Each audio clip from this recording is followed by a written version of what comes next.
So Michael Moore went on CNN and did an interview, and he's going to discuss Joe Biden and his re-election campaign. And I have to say, man, he actually surprised me with how on point he is. You know, I haven't heard from Michael Moore in a while. My feeling about him was that I generally like him. I generally agree with him. I think he means well, but oftentimes he struck me as perhaps a little too rah-rah Democrats, right? But he's singing a different tune now. He's singing a different tune now because of Biden aiding and abetting and funding and arming the genocide in Gaza. Okay, so let's watch this and then we'll break it down as we go. But the honesty part really has to be to his conscience and to himself. And what's going on with Gaza and the funding of Netanyahu and hugging him and all this, you know, I guess I'm a recovering Catholic at this point, but Joe Biden he's one of the few presidents in my lifetime that actually, when they went to church, like he means it. You know, Jimmy Carter was like that. I think, you know, but very few presidents. I think he does mean it. And I'm just, if I had a chance to talk to Joe Biden, the first thing I want to ask him is, what, do you still go to mass? I mean, what's going on here? Why are you? Ooh. Damn. He's like, oh, you consider yourself a Catholic? You consider yourself religious? Do you see what you're aiding and abetting in the Middle East? Do you see how you're arming and funding a genocidal maniac? Does this not matter to you? Ooh. Participating in something that's killing civilians and children and 30,000 now dead. It just, but well, let me ask you about that, Michael. I do want to talk exactly about this issue because, you know, we have seen Michigan voters where you're from say that they're not going to vote for Biden because of how he's handled this war. I mean, they want to see change from Biden, but Biden is dealing with a foreign policy issue that is beyond this next election. Do you think that this dissatisfaction is going to hurt Biden significantly come November? Or will these voters change their mind when it's Biden against Donald Trump? Well, I don't think anybody and nobody I know certainly voted for Biden 3 years ago, almost 4 years ago, has changed their mind and believed that they made a mistake and they're going to vote for Donald Trump.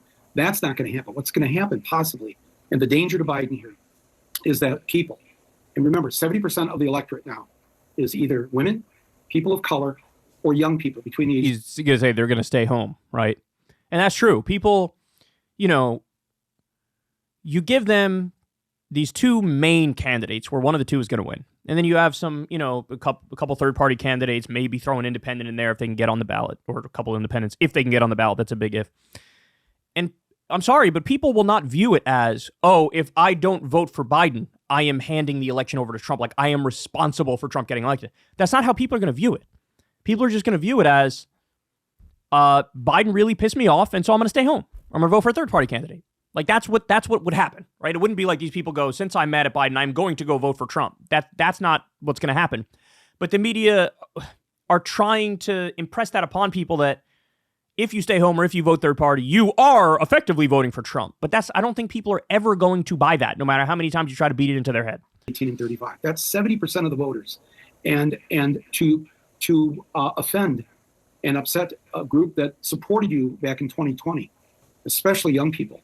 I mean, you know, I've been saying this month that he's going to cost himself the election. He's going to, you know, if Trump has any chance, it's that the decision that he's made to embrace slaughter, carpet bombing, babies in incubators, dead because they cut off the electricity. Man, Michael Moore going back to his roots he had a lot of good documentaries, man. A lot of good documentaries. Go watch Sicko. That's the one on the American healthcare system. Michael Moore is still paying attention, still has really good political instincts and moral instincts. On and on and on. And I think Joe Biden somewhere confused the fact that, of course, the majority of Americans will do anything to protect our Jewish brothers and sisters, no matter where they're at. And I would say a majority of Americans support Israel. And I would say that practically all of us want those hostages released right now. So, but he somehow conflated that with Bibi Netanyahu is some friend of mine. I'm here for you. I'm going to fly in the plane right away, come over there, give you a big hug, give you the thumbs up, do what you got to do. and it has caused a slaughter like nothing that we have seen. Michael, damn.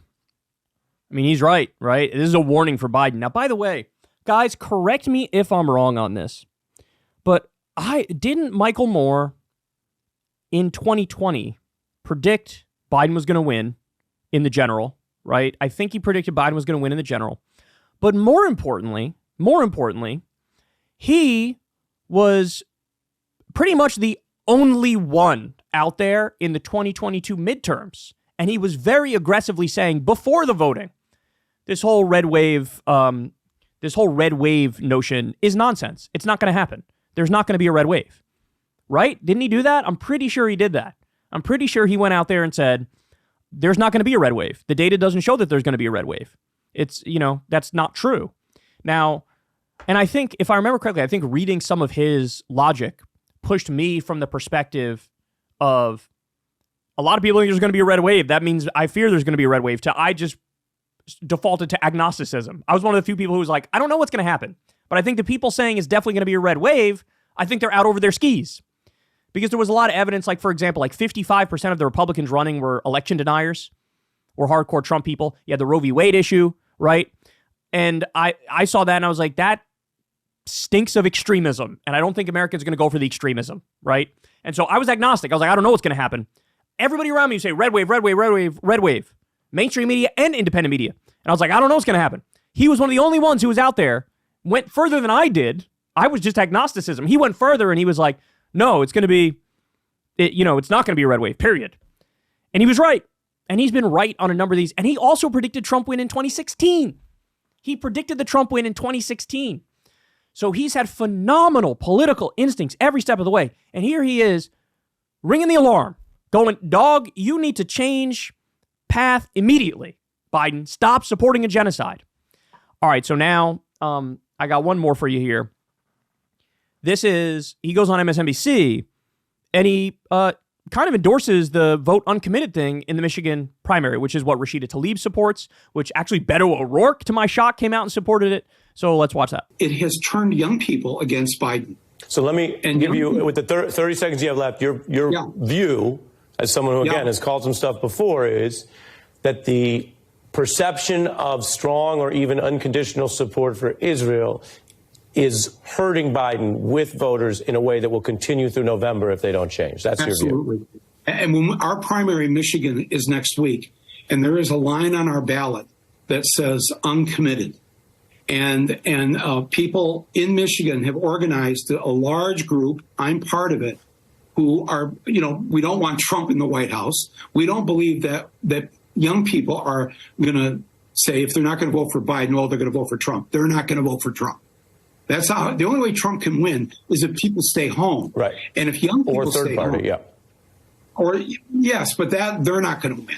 So the only way that that Biden can hand the election to Trump if he does not understand why young people hate war, don't want war, and they are going to not show up. And next week, that, we'll see how many. So we'll keep an eye on.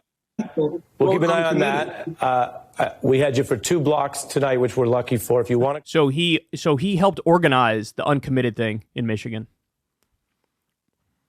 I mean, based.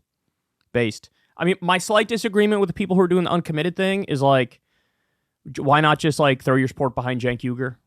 I know he's going through court cases to try to see whether or not he can be on the ballot because he's a naturalized citizen, not a natural born citizen. I understand all that. But Marianne Williamson dropped out. So why not throw your support behind Cenk Uygur, whose whole thing now is ceasefire, ceasefire, ceasefire? If I was in Michigan, I would do that. But, uncommitted is certainly better than nothing, right? But, I want to send the message by supporting somebody who actually supports a ceasefire would be my reaction to that. But either way, I mean, Michael Moore kind of surprising me here with how base the takes are. And it's always nice when somebody cuts through and gets on mainstream media and says the thing that we're all thinking. That's always nice to remind you that, oh, we're not crazy and we're not the only people thinking this. All right, guys, that's the show. I love you all very much. Everybody do me a big favor. Please subscribe to the channel. Click that bell icon so you get a notification every single time a video drops. You can like the video, leave a comment, all that fun stuff. All that helps in the algorithm, man. And the more it helps in the algorithm, the more the videos get viewed and the better the channel does. So thank you all. Especially thank you to everybody who supports this show on Patreon or tips on YouTube with the thanks button below. That really, really means the world to me because I've never had a conversation with an advertiser and I plan on never doing it. But that means we rely on you guys for your support. $2 a month, $5 a month, whatever it is. That keeps us free, keeps us independent, keeps us going. And that's all I got for you guys, man. Everybody have a great rest of your day, and I will talk to you tomorrow. Hey, y'all, do me a favor and like and subscribe. It helps out big time in the algorithm. Click the bell as well for notifications when videos drop, and watch that video on screen right now. You know you want to.